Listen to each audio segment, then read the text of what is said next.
بسم الله الرحمن الرحيم.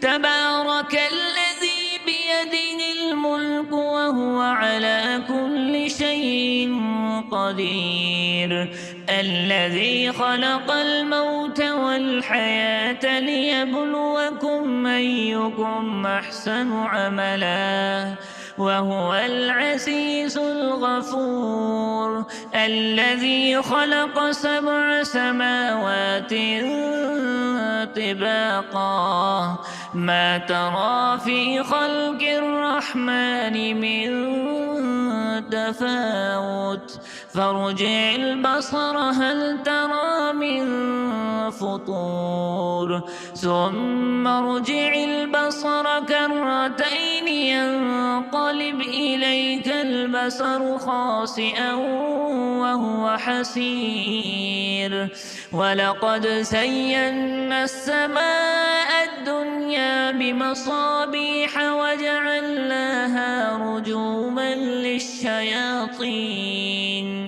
واعتدنا لهم عذاب السعير، وللذين كفروا بربهم عذاب جهنم وبئس المصير.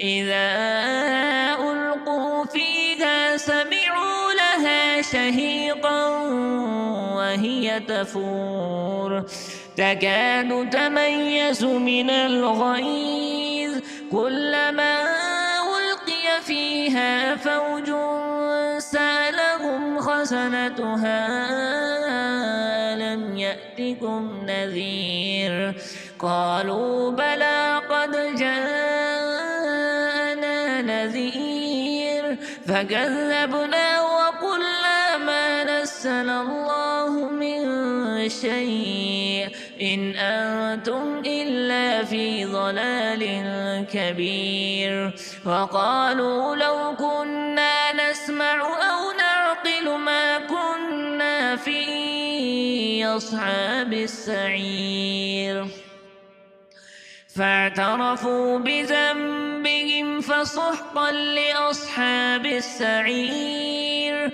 إن الذين يخشون ربهم بالغيب لهم مغفرة وأجر كبير، وأسروا قولكم أو اجهروا به إنه عليم بذات الصدور، ألا يعلم من خلق وهو اللطيف الخبير.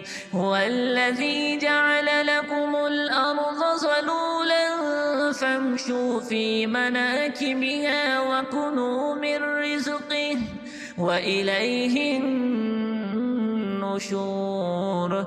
أأمنتم من في السماء أن يخسف بكم الأرض فإذا هي تمور أم أمنتم من في السماء أن يرسل عليكم حاصبا فستعلمون كيف نذير. ولقد كذب الذين من قبلهم فكيف كان نكير. أولم يروا إلى الطير فوقهم صافات ويقبضن ما يمسكهن إلا الرحمن إنه بكل شيء بصير. أمن هذا الذي هو جند لكم ينصركم من دون الرحمن إن الكافرون إلا في غرور. أمن هذا الذي يرزقكم إن أمسك رزقه بل لجوا في عتو ونفور. أفمن يمشي مكبا على وجهه يهدى أمن يمشي سويا على صراط مستقيم.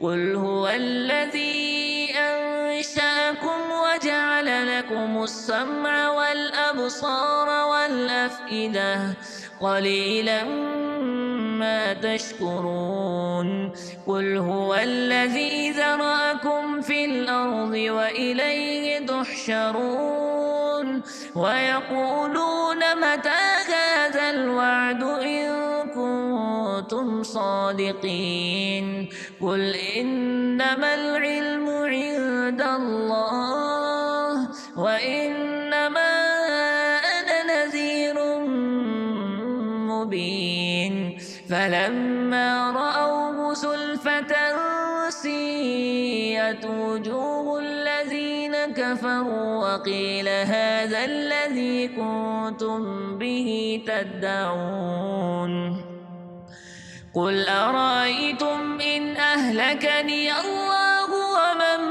معي أو رحمنا فمن يجير الكافرين من عذاب أليم قل هو الرحمن آمنا به وعليه توكلنا فستعلمون من هو في ضلال مبين قل أرأيتم إن أصبح ماؤكم غورا فمن يأتيكم بماء معين